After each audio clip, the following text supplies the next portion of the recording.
Good morning, everyone, and to the ones that may be on the East Coast, good afternoon. Good. All right. Welcome to this month's edition of Oak Hill Regional Community Development Corporation's third Wednesday Parent Resource Chat. As you know, my name is Thomas Robertson, and usually Miss Bettina Campbell fills in. I mean, she's the host for our third Parent Resource Chats, but I'm filling in for her today. My name is Duke. Well, my real name is Thomas Robertson. I am the Technology and Metrics Director for Oak Hill Regional Community Development Corporation, which is the parent corporation of Healthy Kids Mississippi. I will be your moderator today. We also have with us this morning Mrs. Lottie Miner, who serves as the Project Director for Oak Hill Regional CDC, and many navigators and assisters. We recognize our board chair, Jennifer Garrett, and our executive director, Dr. Michael O'Miner. In addition to this Zoomcast, we are restreaming today's webinar on our Oak Hill Regional CDC and Mississippi Facebook pages. So please feel free to share on your social media pages. May is Minority Health Month, Minority Mental Health Awareness Month.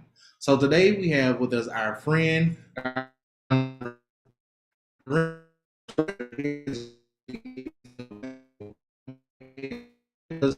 more aware we need to do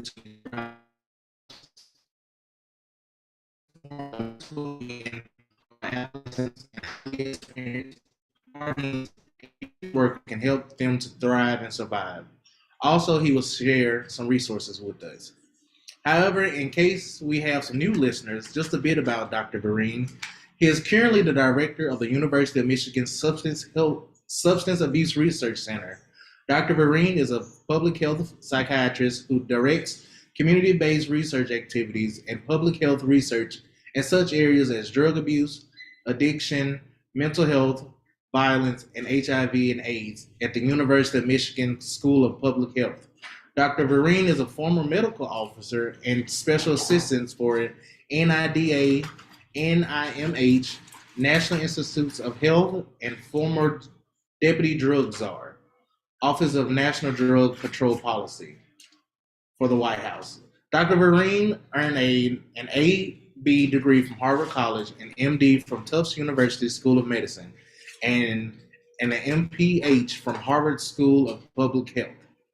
Before we get started and Dr. Vereen takes over, I want to encourage you to please make sure that you share this on your social media platform. You can go visit the website, our Facebook, healthykidsinms.org, or our Facebook, Oak Hill Regional CDC.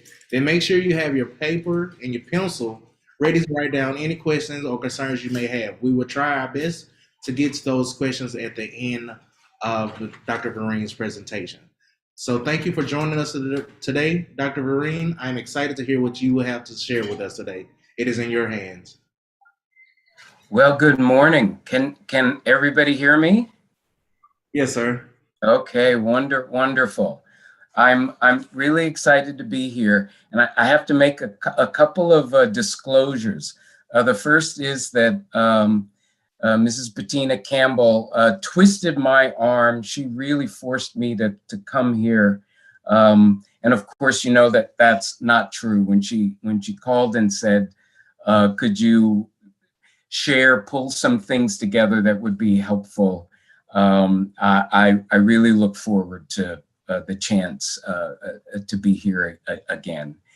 And as part of a disclosure, I try to make it clear what my most important credentials are.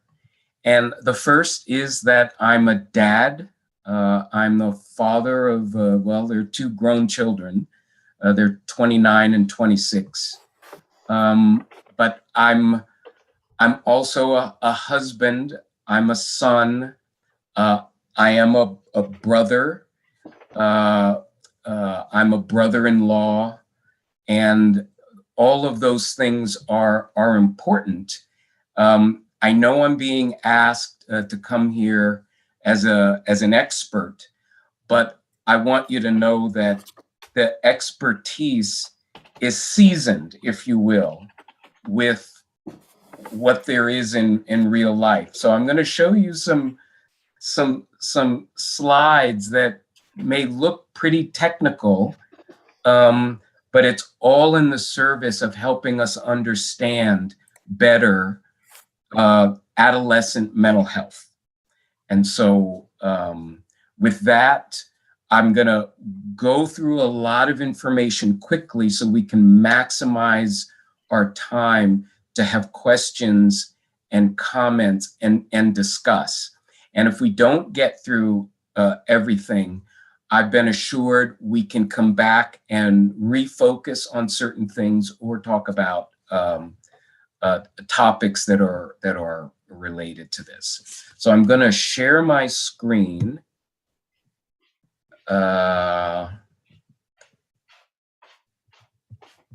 Let's see. Allow the Zoom to see your screen.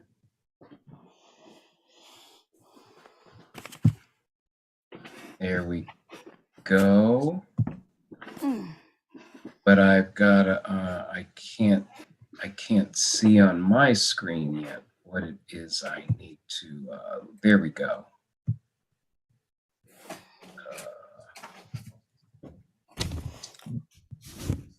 Dr. Vereen, this is Lottie Minor. Hi, how are you? Good morning. I apologize for my tardiness. Good morning, everyone. No, good morning. Good morning. Dr. Vereen, Good morning. we're so happy to I have you on here to with say us. a quick hello to you. Yes, sir. Yes, sir. Glad that you're here. Apologize for my technical difficulties, but I am present. So glad that you are with us. And I know that you probably have been properly introduced. We already know you because you've been with us so much. But before you start going through your slides, I want to say, I heard what you said a moment ago about expertise being seasoned. And I think we are so blessed to have you with us and blessed that you have that seasoning from life experience and then also just your professional expertise. And we certainly thank all of our team for putting this together so that you could join us today. So I'm not going to take up your time. I want to hear what you have to say about adolescent mental health. It's a deal, and I'm going to take what you just said a little bit as a challenge, because I would welcome any pushback on some of the things that you've heard, because if they don't quite sit well, that is totally okay.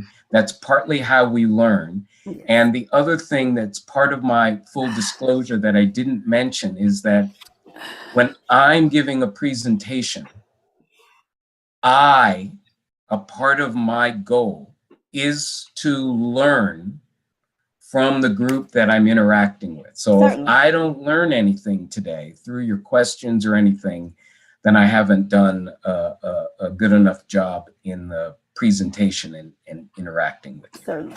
So what I'm going to start off with is just a couple of comments about what Mrs. Campbell asked me to talk about, and then tell you what I'm going to share with you. So adolescent mental health, it's such an important topic.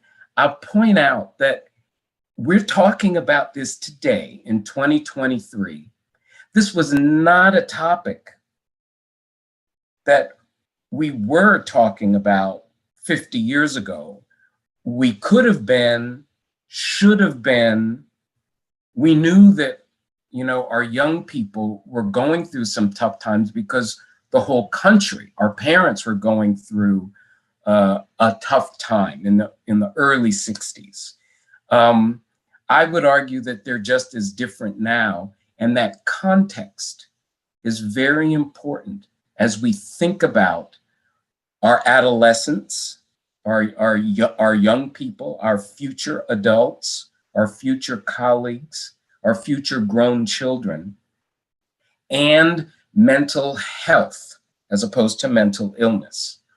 And when we're talking about the two of them together, we have a very, very challenging topic. So what I'm going to do is just split the two for a second, for a couple of minutes, so that I can share some information that you might not be aware of, or that you may not have thought about. And then I'm going to present some different frames on how to think about adolescence, how to think about mental health, and maybe towards the end practice using some of what we've learned or been reminded of, and then how to practice how to think about it in a somewhat a different way. Let's begin with this idea about mental health. Mental health begins before conception.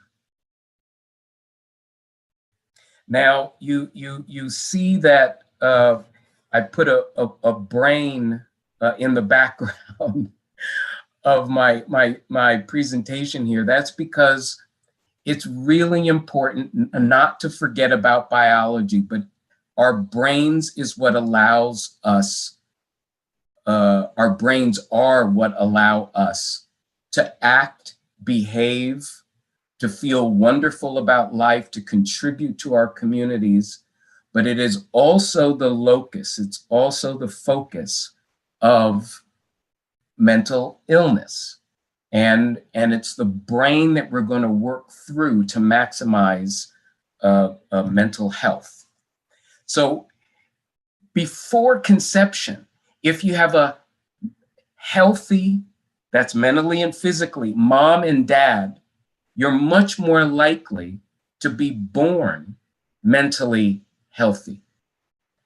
If mom or dad use drugs, which affects people's biology, including the eggs that are made in the ovary and the sperm made in the testicles, that can affect the forming young person. And I just want to make the point, mental health begins there. I can go into all kinds of other details. The circumstances under which a child is brought into the world in the midst of the civil rights arena that we were going through, the Black Lives Matter time that we're going through now, those contexts have an effect on our mental health. The context, as well as what's inside of us, are important, and we can't just pick one or the other and talk about mental health. They go together. And one thing to think about when you bring the context and the biology together, think about stress. The outside world can stress you to death, and you can generate your own stress. And we feel that stress because of our biology. And so that's just kind of an acknowledgement of those things. Now, again, I'm going to repeat. We're going to go through and I'm going to share some knowledge with you. And then I'm also going to introduce some ways to critically think about these things, or critically think about our already ingrained notions about what and who adolescents are and what mental health is. Let me first begin by saying mental health involves so many different things, as is indicated on this slide. But mental health is something that we experience. And in public health, we study the factors that put us at risk for experiencing a disease or an illness. So if we look at mental health and then focus on mental illness, there are all kinds of factors, risk factors, that are associated with increasing your chances of experiencing a mental illness. There's a list. At one point, there were, depending on how you counted them, there were 90 plus risk factors. One of the things that we've learned, and one of the things I want you to be thinking about, is that we're all at risk for various different reasons, but there are levels of risk. There are risks that are inherent in our community, risks in our families and peer groups. And then there are risks that we have individually. So we may be genetically predisposed to depression. You've heard about depression and manic depressive illness running in families.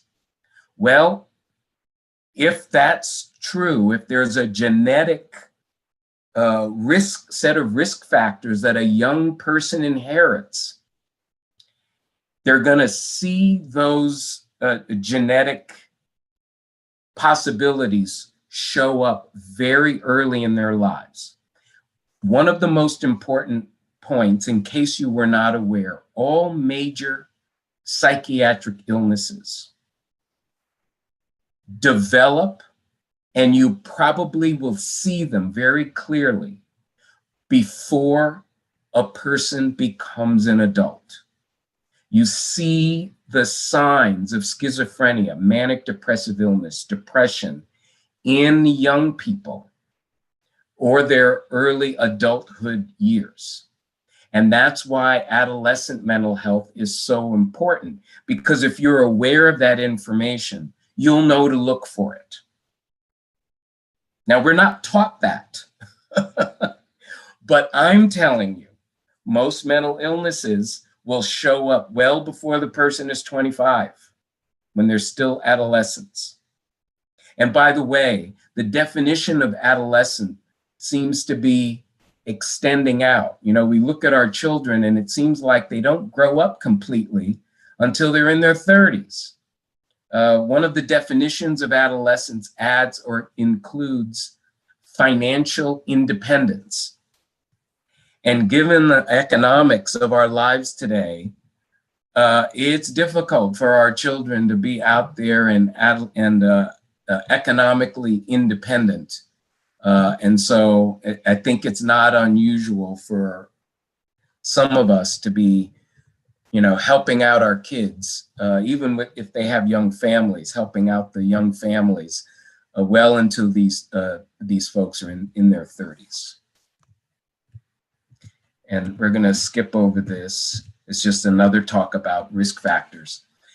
I want to raise the idea that if we're going to talk about risk factors, which are almost always negative, there's another side to the equation that's important, and those are protective factors. We've learned from research, and we've learned by observing very stressed and distressed communities. And some of those are communities, are our communities, our African-American communities, that people suffer from the conditions. They have bad outcomes from the conditions that they're in, but apparently not at the rate that you would expect. That they're, despite what people say and what the the caricature of a Black family, the caricature says Black families are dysfunctional. Well, that's not true. People try to hang together and do hang together and support each other very well despite terrible conditions. And there is research that, in my opinion, proves that bonds with families, hanging on to cultural values, African American cultural values, sticking with the school system, as challenged as it is, sticking with academics, and skill gaining for future work, all make a positive difference. Our children have talents. They may not be talents that we're familiar with. I have a daughter who went into business. That was not my thing. I wanted to go into medicine. I married a person who wanted to be an expert in economics. And we have a daughter who works for a Fortune 500 company and a son who is an artist who, before he could speak, was totally into dance. And as a result, one of the most intense athletes I have ever seen. And he has channeled all of those gifts, those God-given gifts, into his art, and is trying to make a life for himself through that art and through teaching. And so with that point, let me just offer a couple of quick thoughts, and then we're going to stop for some questions and some comments. I want you to grasp the idea, if you're not aware yet, that the brains of our children do not finish forming until they're in their mid-20s. The brains, our human brains, Black brains, Asian brains, white brains, Native American brains, human brains do not finish forming until the mid-20s. In this slide, you'll see these different colored splotches. Those are important pathways and areas of the brain that have not finished forming by age 18. And if you notice, most of them are purple, and those are in the frontal lobes, the part of the brain that we use to reason and make judgments. And so that's an important fact. When kids are distressed, like any human being, they will try to self-fix themselves. They'll when they're feeling weird or feeling bad, they will try to do something to help make themselves feel better. The most common thing, and the thing we've studied the most, is kids will take drugs, they will do things, engage in behaviors that will make them feel better. If they're feeling depressed, it's very common for them to take a drug to feel better. We know that because we as adults do that. We might have an extra drink or two. We'll eat to feel better. So there are all these things, and I don't want you to forget, they have biological consequences. If you eat too much, you'll become overweight. If you use drugs too much, you'll have some problems with your brain, and you may become addicted, and that will affect the rest of your body as well. This self-medication thing is important because when we talk about adolescent mental health, we're concerned about the behaviors we see. We're concerned about the suicide. We're concerned about homicides. Kids have access to guns now that they didn't 50 years ago. And if you've got access to a gun and you have a fleeting moment of hopelessness and that gun is right there, you will self-medicate with that gun. You will self-medicate with drugs.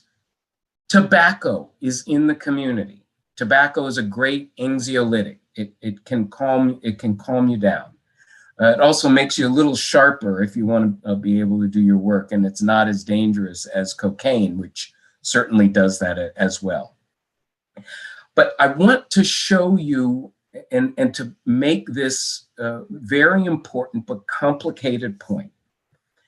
We've been able to use research to study the use of drugs. What you're seeing here is a graph of the use of drugs by 12th graders. These are adolescent young people using drugs, and this is the whole country. And if you notice, there are times in our history when there's lots of drug use, and there are times when drug use goes down.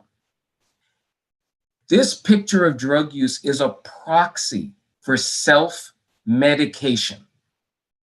When you ask young people, Black, white, Asian, otherwise, they will tell you that the majority of the reasons why they do drugs is to feel better. Sometimes they're staving off schizophrenia. Sometimes they're staving off depression. But what I want to show you in the next slide, when I was asked to present this information and the conclusions that it led to, I wasn't sure that what I was seeing here worked in the African American community. African American young people, in my experience, tended not to use drugs. And it was unclear what their reasoning was because we didn't do specific studies on African Americans to see what their reasoning for using drugs was, except that stress was a prime pusher of drugs. But stress for African American kids, they told us the stress increased exponentially after kids left school and left home. If you're an African American kid who went to an African American school, your stress level did not go up until you entered the real world, the so-called real world, less protected world. And what we see here is that same data where we've separated out the three main racial and ethnic groups in the United States. And what you will see, and this is what we didn't know, is that for self-medication, the self-medication hypothesis for using drugs was less relevant for African Americans until more recently. I'm sorry, I pulled out an old slide, but I have data, official data that this graph is based on. I have official data that goes up to 2019. Those are the last year that's available of official data from this study. I have the unofficial data because this study, believe it or not, is done here at the University of Michigan for the whole country. And what you'll see is that African American children have ups and downs in their self-medication use. But you notice that in the last 10 to 15 years, all adolescents seem to be converging together. They're not as separated as they were before. There's something happening in all of the different contexts, you know, where these kids are experiencing stress, they're experiencing mental illness, and their access to ways to self-soothe themselves is changing. And that's a part of what we're seeing here. So 2 takeaway points, and then we're going to open for a discussion and questions. Is the first is that the context in which people aren't feeling good where their mental health is threatened, the context in which mental health improves or doesn't or gets worse changes over time. We have to constantly be aware of that. And what kids are experiencing and the generation that they're in, Generation X versus Y or Z versus millennials, all of that is important as well. We as parents need to stay on top of those contextual things because it puts us in a better position to talk with our kids. So that kind of information is important. The other kind of information that's important is what is happening with our kids and their brains. If you're aware of that, your approach to them will be a little different. You will have no choice but to respect who they are and who they're becoming if you understand what's happening biologically. Now, I have a lot more slides that talk about the details of what's going on in a kid's brain. But until the mid-20s, if you as a parent are aware that your adolescent is very vulnerable to mental illness and that connecting with them and staying connected with them will be the most important way to support their mental health. And the things that you will want to be able to talk about and anticipate, which is what good parents are always trying to do, is based in keeping yourselves as informed as possible about what's going on in the environment and what's going on inside of our vulnerable adolescents. So let me end there and take any comments or questions. Dr. Vereen, that was absolutely fabulous. Thank you so much. I love the fact that you brought up the context. You mentioned the context in which mental health changes, because sometimes we're just living life and we don't Amen. realize that those life changes bring about mental health changes, not only for the adolescent, but even for us as adults. Amen. One question that I have, and I'm sure that we have others, but we talk a lot about food insecurity. I think that started to get that conversation got heavier during the pandemic. Yes. And it continues. I think every summer it becomes in the forefront of our minds as children are no longer in school getting the meals.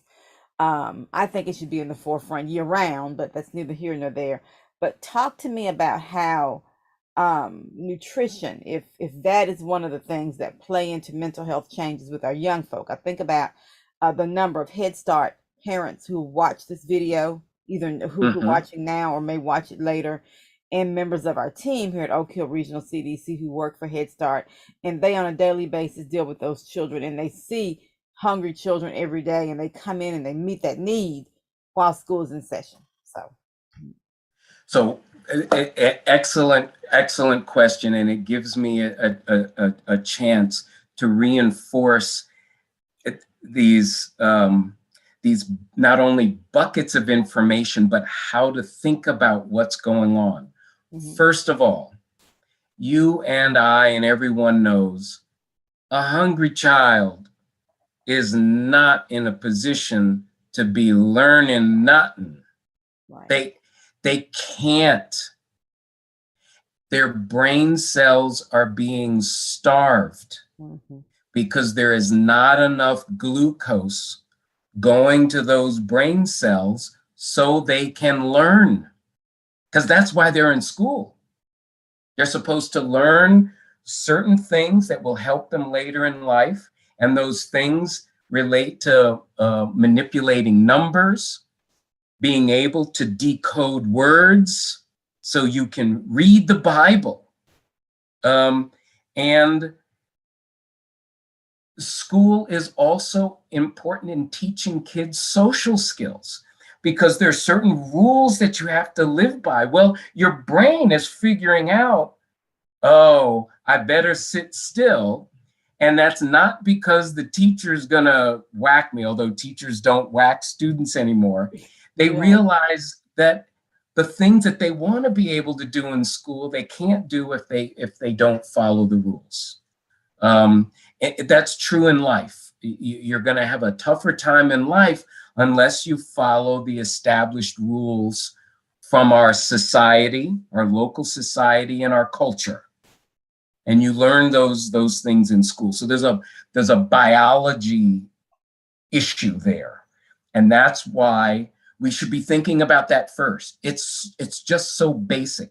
I said earlier that mental health begins before conception. If mom and dad are not well nourished, the babies that result are not going to be well nourished to begin with.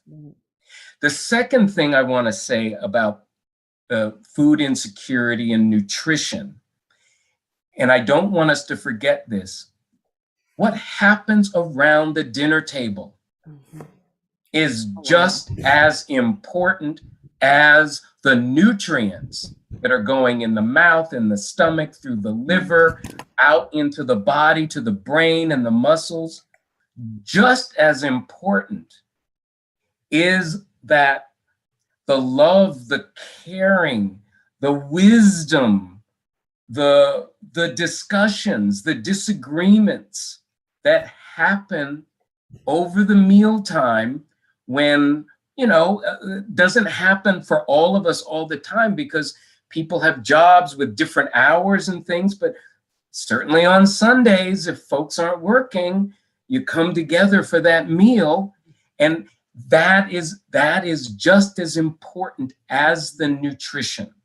Wow. So what we have to do is be deliberate about these things. That's why the whole topic of food insecurity, it's not just a topic for liberals to be talking about and saying, oh yeah, see, there's food insecurity over there. We need to raise some money and go. No, it's more than that. It's people aren't getting enough nutrition.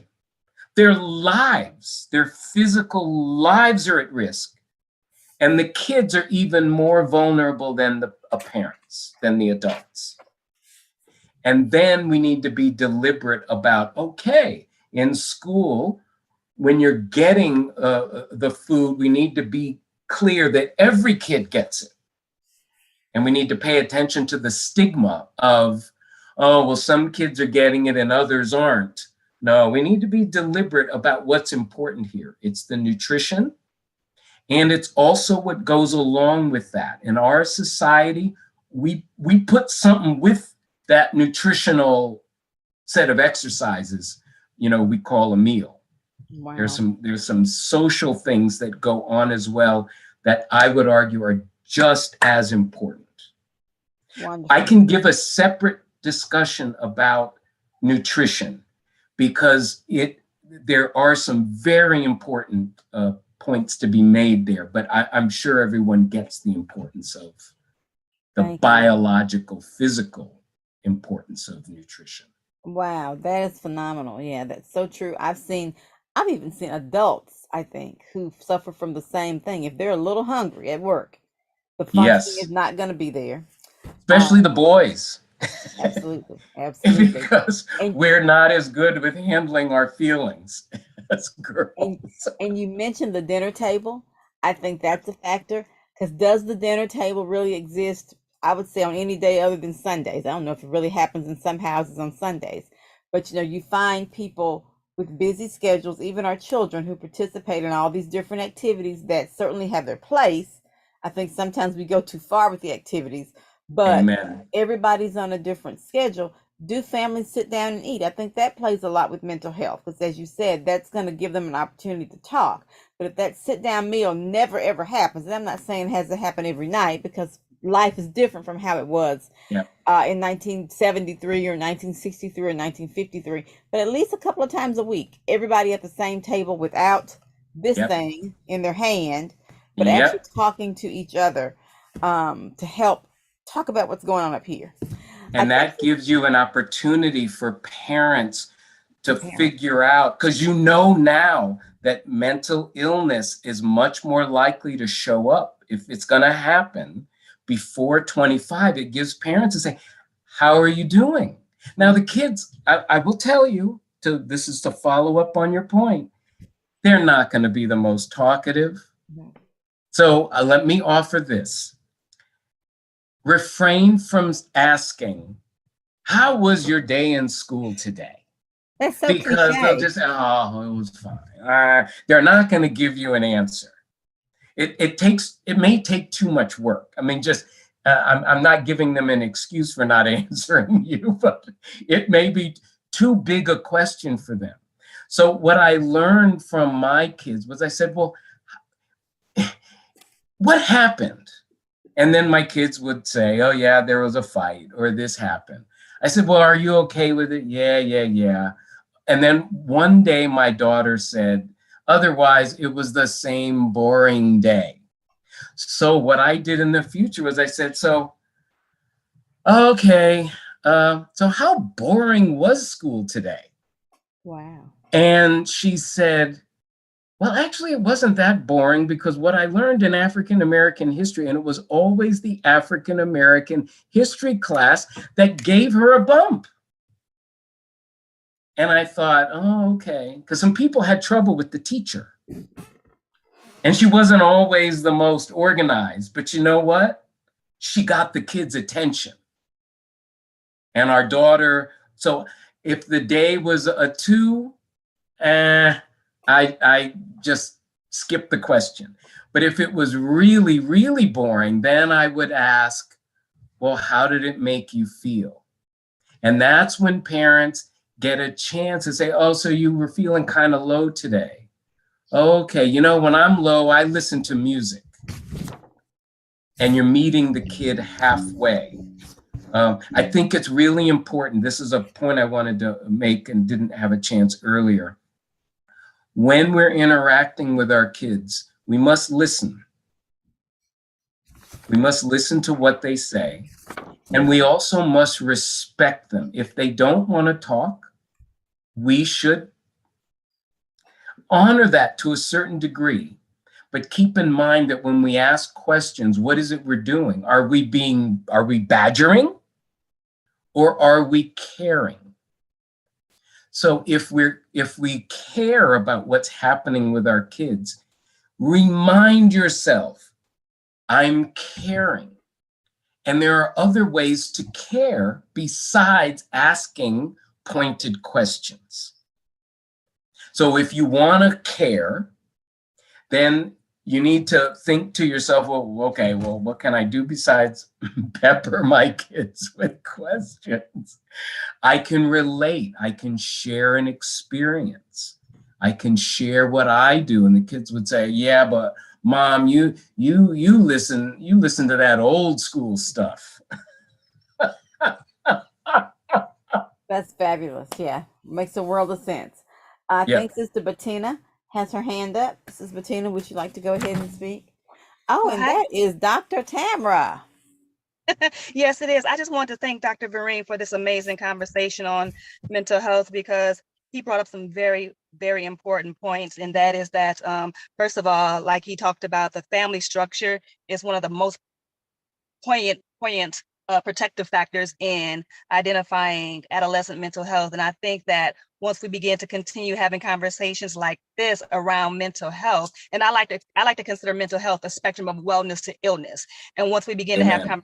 about where wellness is and what illness looks like in our communities, especially African American communities, then we could begin to see a risk reduction in adolescent mental health. And then considering social media and how huge that is in young people's lives, it's so important that we begin to talk about social media.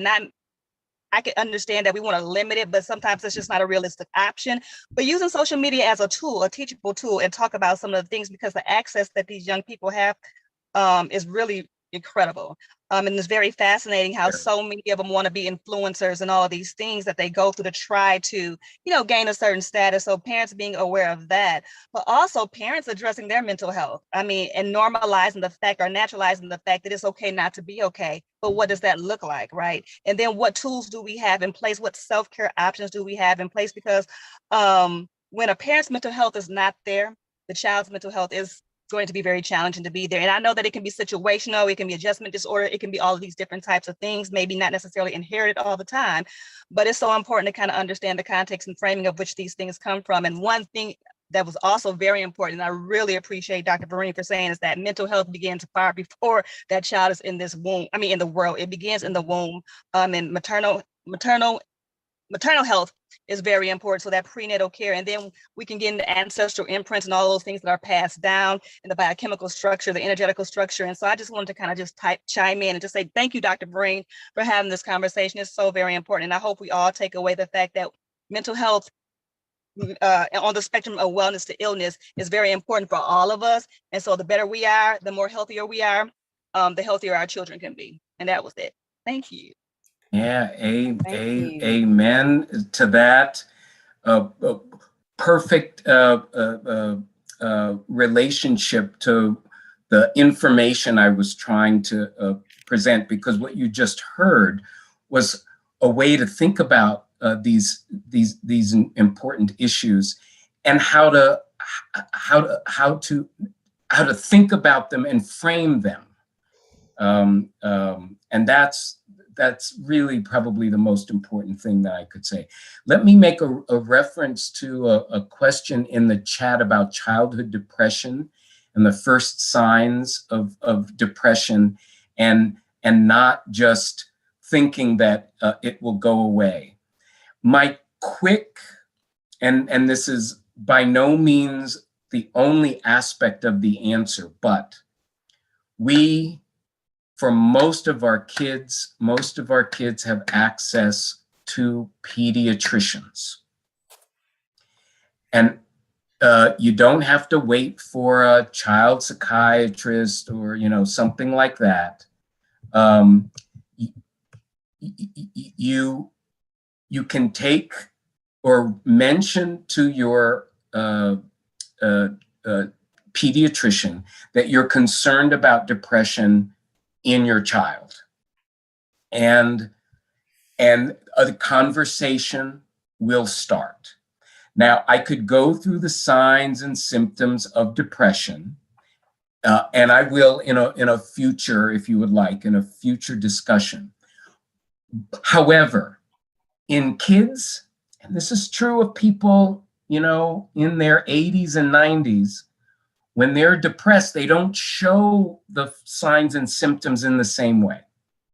So any change in your kid's behavior, anything that may make you suspect that they might be depressed, would be important symptoms.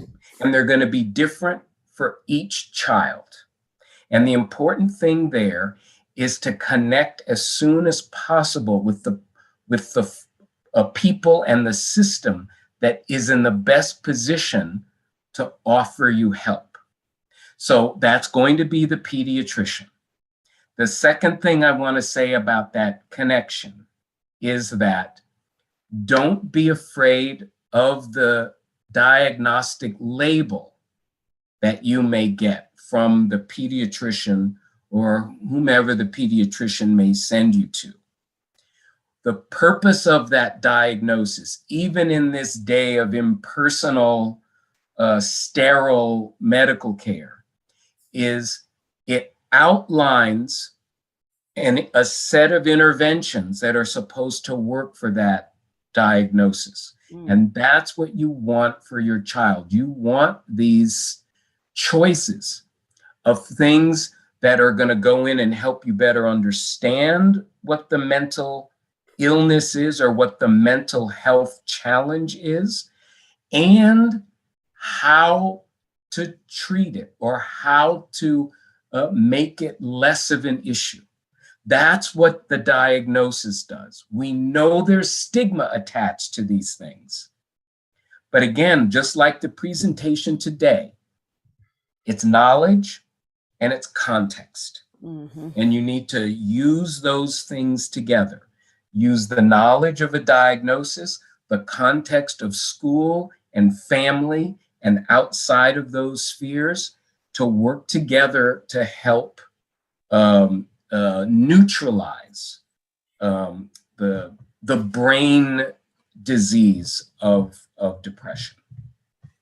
Wonderful, wonderful. So Dr. Vereen, I've looked in the chat. We have a couple of questions/comments. One question was going back to what you mentioned earlier about genetic codes and all that, and how a child's mental health forms even in the womb. So the specific question is, are you saying that mental health is inherited? Can you elaborate on that a little bit? Yes, it is, and it isn't. What I'm going to do is I'm going to share my screen. You know what? I'm having too much. I'm not as fast at doing that. That's okay. When we say that something is genetic, it's almost never purely genetic. Your genes do not determine you. There are very few things that your genes determine, and even then it's indirect. Your genes are interacting with your environment. You can have a gene for something. Let's say you have a gene for depression, but you live in a family that is active, it's healthy, you're eating all the right things, you're in a school where you're able to achieve and you get good feedback. You may never express the genes for depression because your environment isn't allowing those genes to be expressed. That's why we talk about risk factors. Because if you're in an unhealthy environment, any genetic predispositions are going to show they're going to rear their ugly heads. So the environment can be protective. So that's the way to think about genetic predisposition. And I brought up that example to say many of us have genetic predispositions for things. The thing is, do we have access to health care? Do we have access to good health care so that when something goes wrong, we can get it treated? So that's the way to think about that. I make the point about genetic underpinnings, genetic predisposition, because it's true. That's biology. But it doesn't mean that that's the end of the story. All I'm saying is, let's not pretend it's not there. And if we do know about it, how do we think about it? Now, let me also be clear. There are white racist people who think that we are inferior. And they'd be the first to say, your genes make you inferior. No, they don't. They can predispose you, but those same genes that dispose Black people to depression, it exposes white people to depression too. We are no different in that sense. So people can weaponize knowledge and information. I'm presenting, it's a two-edged sword. You know, they used to sterilize Black women because they did not want any more Black children. They didn't want Black children who may have been presenting as depressed. They couldn't work in the cotton fields if they couldn't get up and out of bed and they didn't have the energy. So no, it's genes and the environment. Genes are only as good as their environment, is one way to think about it. They're only as good as their environment. Some genes are very strong. Some combinations of genes are very strong. Mhm. But as we're learning with cancer treatments now, once we understand the genetic basis of the cancer, they're using that to train your own immune system to go after that cancer as if it was the coronavirus. Mm. Wow. So Wow. that's genes are important and they're powerful, but they're not. No, the more we understand what they are and how they work, then we can overcome some of the negative things because the genes code for positive things too. Mhm. We never talk about the genetic basis for resiliency, do we? No, no. And How do that's a we culture know that issue. resiliency isn't inherited? Yeah. See, that's a question I know hasn't been answered, but it's been asked by so many African American and I would say Asian people that I've treated in the past. Mm. So it sounds like culture. I know you mentioned environment, Yes? but to drill it down, it's really culture. And I think about it in the South here, and this is going to be our last comment because we're right at 11:57. But I think about how in the South we have families that down through the years, particularly in the faith-based community, will say, "Oh, well, they have um, a mental health issue in that family, or they have I'm going to say the word, they have a crazy gene. Here comes Mm-hmm. so and so. She's kin to so and so. They have a crazy gene." So it's really not that. It is environment, it is culture. And if they are perchance genetically predisposed, that environment and that culture pulls it out. So we as the church, as the Head Start, as the school, Amen. as the community, we need to do more to make sure that instead of um, um, doing things that perpetuate that gene, we need to make it better and create Yes. services and programs, which is what we try to do at Oak Hill Regional CDC. So Yes. thank you for But I helping us but I understand. but I will add one other thing. We've Uh-huh. learned a lot about mental illness. Yes. And we can do a lot more than we used to.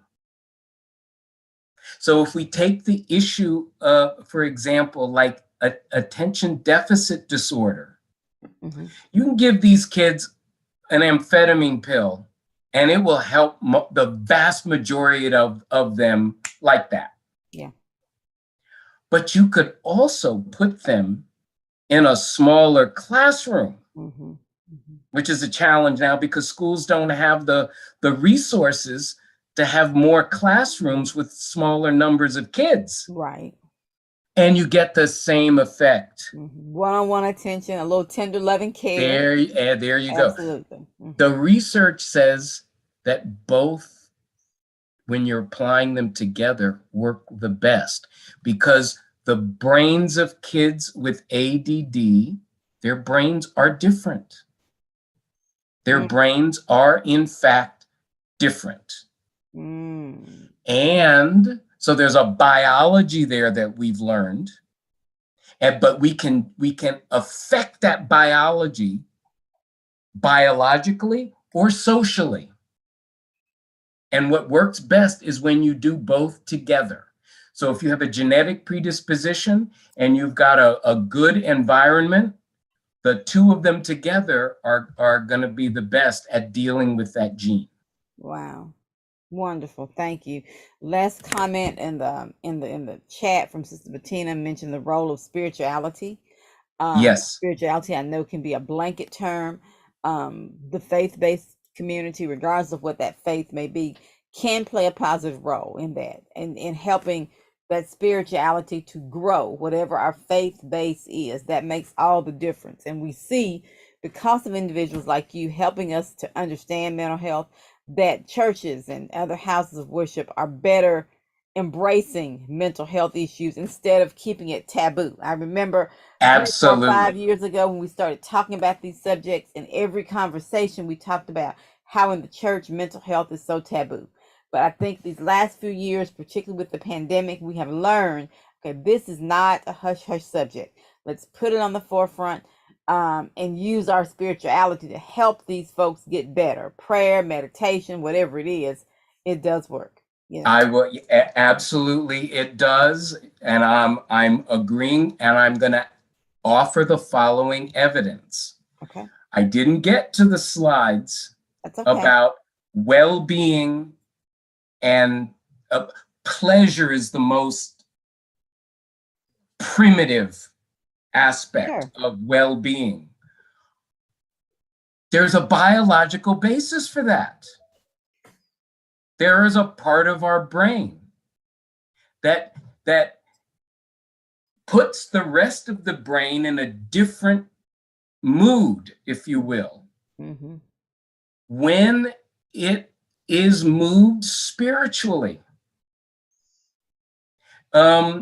Fellowship comes close to what happens when you're with your family, when you're with your loved ones, when you are with friends. There are all kinds of biological things that happen, and we can actually watch it on a brain scan. That's, now, for those of us who are faithful, we don't necessarily need that proof. I'm saying that not only is that an important spiritual, cultural thing, it's also a biological thing. And I don't want us to forget about the biology. We have the ability to get our brains to think, move, and feel in the ways that we are supposed to. Most of the time, the ways we want to. And that's why we should embrace it. Wonderful. Because there's evidence that it works. Oh yeah, there's definitely evidence. I know in our personal lives, and there's documented evidence. So that's why it's so important when dealing with our children to get them in that for the doubting Thomases early. For the doubting Thomases out there. Yes. There's knowledge and there's a frame. Yes. Get them in that environment early on. Start them out. Amen. Train up a child while he is young, and that's regardless of our faith tradition. Even if we are not of any faith tradition, that is a tried and true fact. Train them while they're young. Get them in that happy place. Thank you, Dr. Vereen. This has been fabulous. We are going to close out. This has been wonderful. Thank you all. You are such a wonderful presenter. You are just part of our team now. You've been with us so much. So this has been awesome. We thank you. We've learned a lot. We know that it is important for us to be aware of mental health issues in our children. It's important for us to practice behaviors that promote our mental well-being. We encourage our audience to share the information that you learned today. Share it on your social media pages so that people will be able to look at this in the future. This is good information. It doesn't expire. It doesn't spoil. So we can watch this anytime. Let's remember that on Monday, May 22nd at 6 p.m. Will be our Ask Mary and Pat Zoom webinar. So we ask everyone who's present to please join that. Our next Third Wednesday Parent Resource Chat is going to be June 21st. June 21st. And June is Men's Health Awareness Month. Not mental health, but men's health awareness, which encompasses mind, body, spirit, all of it. So we want to focus on our men, making sure that our men are as healthy as they can be. Our speaker is going to be Dr. Kent Key, PhD from Michigan State University, Division of Public Health. Again, Dr. Vereen, thank you so much for helping us, for enlightening us, for giving us the information that we need. For all our viewers, we thank you for being with us today. You can learn more about us at www.oakhillregionalcdc.com and www.healthykidsmississippi.org. Once again, we acknowledge our board chair, Ms. Jennifer Garrett, and our executive director, Dr. Michael O. Minor. This has been a production of Oak Hill Regional Community Development Corporation, belonging, believing, and bridging in the Mid-South region and across the state of Mississippi. All right, thank you so much. hope that you have been helped by this. I know that I have. We are going to sign off of social media now. If our